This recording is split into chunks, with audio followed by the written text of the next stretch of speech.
Assalamualaikum warahmatullahi wabarakatuh. Masih dengan saya Abdurrahman Wahid dan teman saya.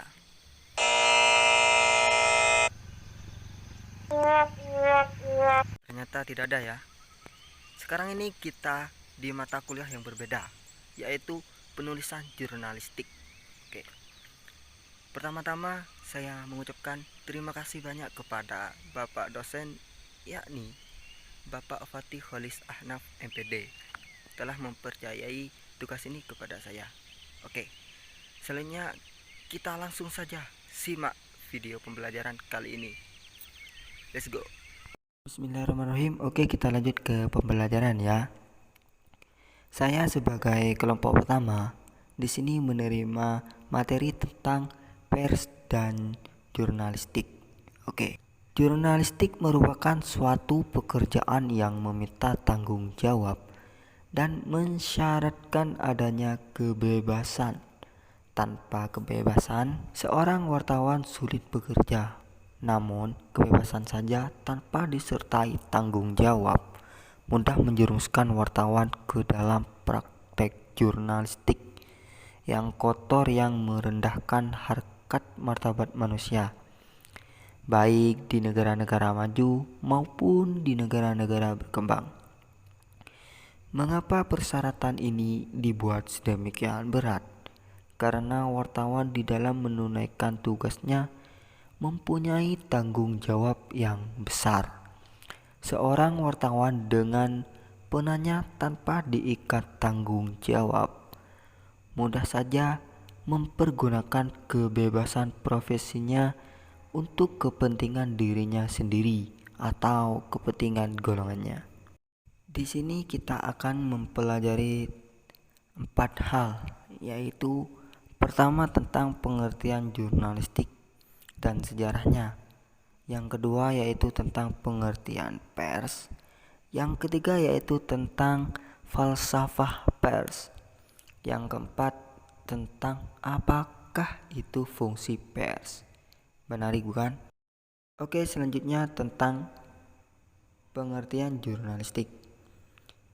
Di sini jurnalistik merupakan suatu aktivitas dalam menghasilkan berita maupun opini, mulai dari perencanaan, peliputan, dan penulisan yang hasilnya disiarkan pada publik atau khalayak pembaca melalui media atau pers. Lalu, sejarah jurnalistik. Tahapan awal lahirnya jurnalistik yaitu pada zaman pemerintahan Caius Julius Caesar. Dipampang beberapa papan tulis putih di lapangan terbuka tempat rakyat berkumpul. Oleh karena itu, Julius Caesar disebut sebagai Bapak Pers Dunia. Forum Romanum itu berisikan pengumuman-pengumuman resmi dan isinya dapat dibedakan menjadi di sini 2 macam. Satu, akta senatus yang memuat laporan-laporan singkat tentang sidang-sidang senat dan keputusan-keputusannya. Yang kedua yaitu akte tentang Diuna Populi Romawi yang memuat keputusan dari rakyat dan berita-berita lainnya. Akta Diuna ini merupakan alat propaganda pemerintahan Romawi yang memuat berita-berita mengenai peristiwa-peristiwa yang perlu diketahui rakyat.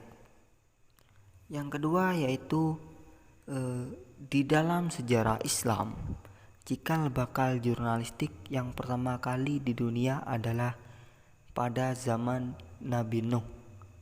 Dulu, pada saat banjir besar melanda kaumnya, Nabi Nuh berada di dalam kapal beserta sanak keluarga, para pengikut yang saleh, dan segala macam hewan untuk mengetahui apakah air bah sudah surut. Nabi Nuh mengutus seekor burung dara keluar kapal untuk memantau keadaan air dan kemungkinan adanya makanan. Sang burung dara hanya melihat daun dan ranting pohon zaitun yang tampak muncul ke permukaan air. Ranting itu pun dipatuk dan dibawanya pulang ke kapal. Nabi Nuh pun berkesimpulan air bah sudah mulai surut. Kabar itu pun disampaikan kepada seluruh penumpang kapal. Lalu tentang wartawan, apakah ada sejarahnya? Tentu saya jawab ada. Munculnya wartawan pertama yaitu pada zaman Romawi muncul wartawan pertama. Wartawan ini terdiri dari budak-budak belian yang oleh pemiliknya diberi tugas mengumpulkan informasi, berita-berita, bahkan juga menghadiri sidang-sidang senat dan melaporkan semua hasilnya secara lisan maupun tulisan. Tujuannya agar tuannya selalu mengikuti kejadian-kejadian di kota Roma, begitu. Lalu masa perkembangannya yaitu kegiatan penyebaran informasi melalui tulis-menulis makin meluas pada masa peradaban Mesir ketika masyarakat menemukan teknik pembuatan kertas dari serat tumbuhan. Yang kedua yaitu pada abad ke-8, tepatnya tahun 911 Masehi. Di Cina muncul surat kabar cetak pertama dengan nama Qingpao atau Qingpao, artinya kabar dari istana. Lalu selanjutnya yaitu pada tahun 1450 penyebaran informasi tertulis maju sangat pesat sejak mesin cetak ditemukan oleh Johann Gutenberg. Lalu selanjutnya yaitu pada tahun 1883 kesadaran akan jurnalisme yang profesional mendorong para wartawan untuk membentuk organisasi profesi mereka sendiri. Organisasi profesi wartawan pertama kali didirikan di Inggris yang diikuti oleh wartawan di negara-negara lain. Pada masa berikutnya, khusus jurnalisme pun mulai banyak diselenggarakan di berbagai universitas yang kemudian melahirkan konsep-konsep seperti pemberitaan yang tidak biasa dan dapat dipertanggungjawabkan sebagai standar kualitas bagi jurnalisme profesional. Lalu tahun 2000-an muncullah situs-situs pribadi yang juga memuat laporan jurnalistik pemiliknya. Istilah untuk situs pribadi ini adalah weblog dan sering disingkat menjadi blog saja. Memang tidak semua blog berisikan laporan jurnalistik, tapi banyak yang memang berisi laporan jurnalistik bermutu. Di Indonesia pun jurnalistik dulu dikenal dengan publistik. Dua istilah ini tadinya biasa dipertukarkan, hanya berbeda asalnya.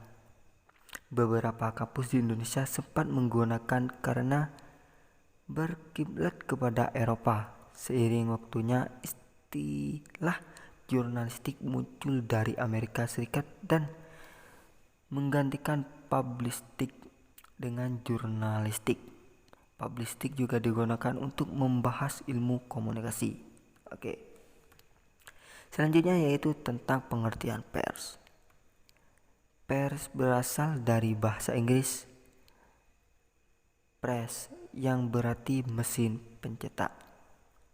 Istilah ini lebih menekankan pada proses pembuatan dengan menggunakan peralatan. Di sini menurut Simon Kir SH dalam bukunya yang berjudul Hukum dan Kebebasan Pers yang menyebutkan sebagai berikut. Pers dalam arti sempit hanya terbatas pada surat-surat kabar harian, mingguan, dan majalah. Lalu pers dalam arti luas selain surat kabar, majalah, dan tabloid mingguan juga mencakup radio, televisi, dan film. Sedangkan menurut Undang-Undang Nomor 40 Tahun 1999 adalah lembaga sosial dan wahana komunikasi massa yang melaksanakan kegiatan jurnalistik meliputi mencari, memperoleh, menyimpan, mengolah, dan menyampaikan informasi baik dalam bentuk tulisan, suara, gambar, serta data dan grafik maupun dalam bentuk lainnya. Di sini menurut Lekiston, komunikasi mempunyai arti sebagai berikut. 1. Kegiatan mencetak dan penerbitan. Yang kedua yaitu usaha pengumpulan dan penulisan serta penyiaran berita. Yang ketiga yaitu penyiaran berita melalui surat kabar, majalah, radio, dan televisi. Yang keempat yaitu orang yang bergerak dalam kejurnalistikan. Yang kelima yaitu media penyiaran berita baik berupa surat kabar, majalah, radio, televisi, dan internet. Selanjutnya yaitu tentang falsafah pers. Seperti juga negara yang memiliki falsafah, pers pun memiliki falsafahnya sendiri. Falsafah atau dalam bahasa Inggris filosofi, salah satu artinya adalah tata nilai atau prinsip-prinsip untuk dijadikan pedoman dalam menangani urusan-urusan praktis. Teori tentang pers yang masih sangat besar pengaruhnya itu memaparkan pandangan normatif Siber dan kawan-kawan tentang bagaimana media berfungsi dalam berbagai lapisan masyarakat. Teori perkembangan pers ada 3, yaitu teori otoriter, yang kedua yaitu teori pers bebas, yang ketiga yaitu pers bertanggung jawab sosial. Teori otoriter yaitu tentang diakui sebagai teori pers paling tua. Berasal dari abad ke-16, ia berasal dari falsafah kenegaraan yang membela kekuasaan absolut. Jadi pada dasarnya pendekatan dilakukan dari atas ke bawah begitu. Selanjutnya yaitu teori pers bebas. Teori pers bebas yaitu ketika kebebasan politik, agama, dan ekonomi semakin tumbuh bersama dengan tumbuhnya penjarahan, maka tumbuh pula tuntutan akan perlunya kebebasan pers gitu. Selanjutnya yaitu tentang teori pers bertanggung jawab sosial. Di sini saya berasumsi bahwa prinsip-prinsip teori pers libertarian terlalu menyederhanakan persoalan, terutama menentukan fakta-fakta apa saja yang boleh disiarkan kepada publik dan dalam versi apa. Teori pers bertanggung jawab sosial yang ingin mengatasi kontradiksi antara kebebasan media massa dan tanggung jawab sosialnya diformulasikan secara jelas pada tahun 1949 dalam laporan Commission on the Freedom of the Press yang diketahui oleh Robert Hutchins. Yang menganut teori ini adalah Amerika Serikat. Yang terakhir yaitu tentang fungsi pers. Menurut Hikmat Kusumaningrat dan Purnama Kusumaningrat, terdapat 8 fungsi pers yang bertanggung jawab, yaitu yang pertama fungsi informatif, yaitu memberikan informasi atau berita kepada khalayak ramai dengan cara teratur. Dalam fungsi ini, pers menghimpun berita yang dianggap berguna dan penting bagi orang banyak dan kemudian menuliskannya dalam kata-kata. Pers mungkin akan memberitakan kejadian-kejadian pada hari itu, memberikan pertemuan-pertemuan yang diadakan atau pemberitaan pengangkatan pejabat di kantor pemerintah. Yaitu fungsi kontrol, yaitu masuk ke balik panggung kejadian untuk menyelidiki pekerjaan pemerintah atau perusahaan. Dalam fungsi ini, pers harus memberitakan apa yang berjalan baik dan tidak berjalan baik. Yang ketiga yaitu fungsi interpretatif dan direktif, yaitu memberikan interpretasi dan bimbingan. Dalam fungsi ini, pers harus menceritakan kepada masyarakat tentang arti suatu kejadian. Ini fungsi biasanya dilakukan pers melalui tajuk rencana atau tulisan-tulisan latar belakang. Selanjutnya yaitu fungsi menghibur, yaitu para wartawan menuturkan kisah-kisah dunia dengan hidup menarik. Mereka menjadikan humor dan drama serta musik. Mereka menceritakan kisah yang lucu untuk diketahui meskipun kisah itu tidak terlalu penting. Yang selanjutnya yaitu fungsi regeneratif, yaitu menceritakan bagaimana suatu itu dilakukan di masa lampau, bagaimana dunia ini dijalankan sekarang, bagaimana suatu itu diselesaikan, dan apa yang dianggap oleh dunia itu benar atau salah. Selanjutnya yaitu fungsi pengawalan hak-hak warga negara, yaitu pengawal dan mengamankan hak-hak pribadi. Demikian pula halnya bila ada masa rakyat yang berdemokrasi, pers harus berdemonstrasi. Pers harus menjaga baik jangan sampai timbul tirani golongan mayoritas yang biasanya golongan mayoritas ini menggunakan dan menekan golongan minoritas. Selanjutnya yaitu fungsi ekonomi, yaitu melayani sistem ekonomi melalui iklan. Tanpa radio, televisi, majalah, dan surat-surat kabar, maka beratlah untuk dapat mengembangkan perekonomian secara pesat. Yang terakhir yaitu fungsi swadaya, yaitu bahwa pers mempunyai kewajiban untuk menupuk kemajuan sendiri agar ia dapat membebaskan dirinya dari pengaruh-pengaruh serta tekanan-tekanan dalam bidang keuangan.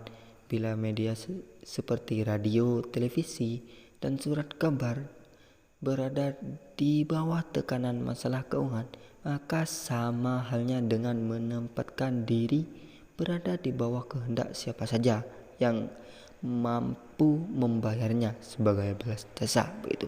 Karena pentingnya fungsi dan peranan pers terhadap tatanan kehidupan kemasyarakatan, maka diperlukan suatu kemerdekaan bagi pers, di mana pers dijadikan sarana informasi seluas-luasnya terhadap masyarakat dan pemerintah.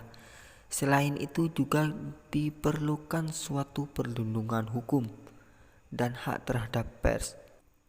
Dalam upaya pers terhadap pemerintah informasi yang diperoleh kepada masyarakat. Itu saja yang bisa kami sampaikan. Jika ada kesalahan atau kehilafan kata, saya memohon maaf sebesar-besarnya. Billahi taufiq wal hidayah. Wassalamualaikum warahmatullahi wabarakatuh.